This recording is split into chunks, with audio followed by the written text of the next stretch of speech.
Un mot de littérature à présent. Le célèbre écrivain français Alexandre Dumas, auteur des Trois Mousquetaires, a parcouru la Suisse au début de sa carrière.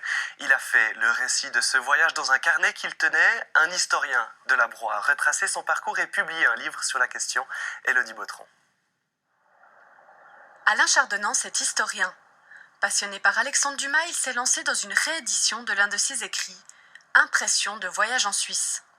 Nous sommes au XIXe siècle. Fuyant l'épidémie de choléra qui s'abat sur Paris, le jeune écrivain français entame un voyage de 3 mois. Il arrive à Fribourg un après-midi de 1832. Alexandre Dumas s'est rendu à Lorette.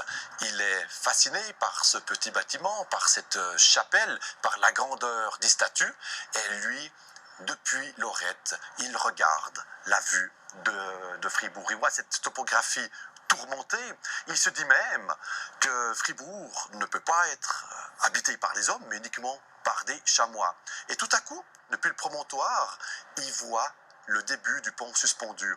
Il voit des bagnards qui sont habillés en noir et blanc, qui sont en train de construire ce pont qui va relier le bourg au Schönberg, et il va dire que ça va défigurer la ville. Le jeune dramaturge s'arrêtera aussi au bord de la Sarine et à la cathédrale Saint-Nicolas. Il découvre cette magnifique tour de la cathédrale qui est à l'époque la collégiale. Il va découvrir le jugement dernier. Il va être subjugué par Saint-Pierre qui emmène les fidèles. Par contre, il est également très surpris par les mauvais paroissiens qui sont emmenés par le diable, par le démon.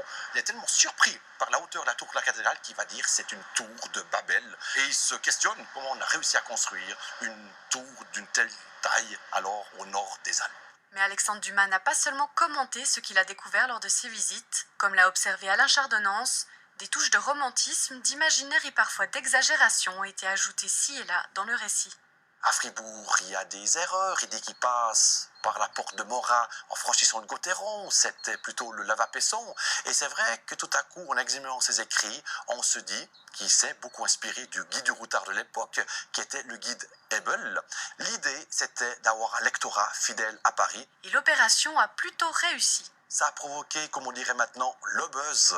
Donc lui qui était peu connu peut-être dans le milieu de la prose, on va lui confier maintenant l'écriture de feuilletons. C'est le début de sa carrière, c'est le début d'un auteur. Il faudra malgré tout encore une dizaine d'années à Alexandre Dumas pour publier ses récits les plus célèbres, comme Les Trois Mousquetaires ou Le Comte de Monte Cristo.